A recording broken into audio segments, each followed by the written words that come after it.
Cancer ఈ పేరు చెప్పగానే ఎలాంటి వాళ్ళకైనా కూడా గుండెల్లోంచి ఒక రకమైన భయం వస్తుంది.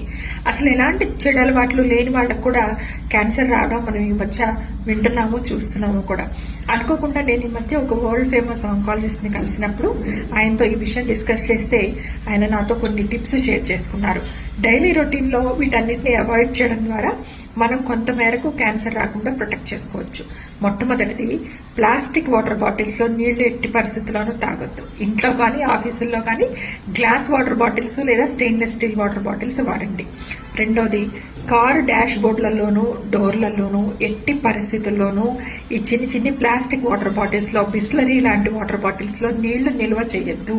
అలా కారులలో నిలవ ఉన్న నీళ్లు తాగడం కూడా క్యాన్సర్ కారకం. మూడోది, మన టూత్ పేస్ట్లో సోడియం లైరెల్ సల్ఫేట్ అని ఒక ఇంగ్రీడియంట్ ఉంటుందిట. ఇది కూడా క్యాన్సర్ కారకం. కాబట్టి నెక్స్ట్ టైం మీరు టూత్ పేస్ట్ కొనుక్కునేటప్పుడు దయచేసి ఇంగ్రీడియంట్ లిస్ట్లో ఈ సోడియం లైరెల్ సల్ఫేట్ ఉందా అని చెక్ చేసుకోండి. ఆ తర్వాత కిచెన్లో ఇప్పటికీ జర్మన్ సిల్వర్ పాత్రలు, అల్యూమినియం పాత్రలు అంటాం కదా, వీటిలో కనుక వంట చేస్తుంటే దయచేసి ఆ గిన్నెలన్నింటిని ముందు బయటపడేయండి.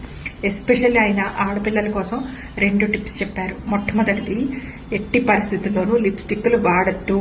పొద్దున్నుంచి రాత్రి వరకు లిప్స్టిక్లు వేసుకుని ఉండి దాని మీద తినడము తాగడము చేస్తే క్యాన్సర్ని కోరి తెచ్చుకున్న వాళ్ళు అవుతారు. మీరు ఏ పార్టీకో ఫంక్షన్కో వెళ్ళాలి, లిప్స్టిక్ మాకు వేసుకుంటే ఇష్టం అనుకునే వాళ్ళు లిప్స్టిక్ వేసుకుని వెళ్ళి ఇంటికి వచ్చి రాగానే క్లీన్గా వైప్ చేసేసుకోండి. అంతేగాని లిప్స్టిక్తో రోజంతా ఉండొద్దు.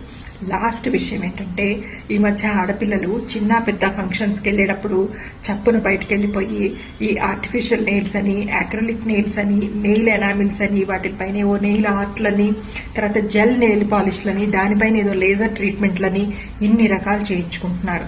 వీటన్నిటి వల్ల కూడా నెయిల్ క్యాన్సరు, స్కిన్ క్యాన్సరు వస్తుందిట. కాబట్టి మన ప్రాణాన్ని మించింది ఫ్యాషన్ కాదు.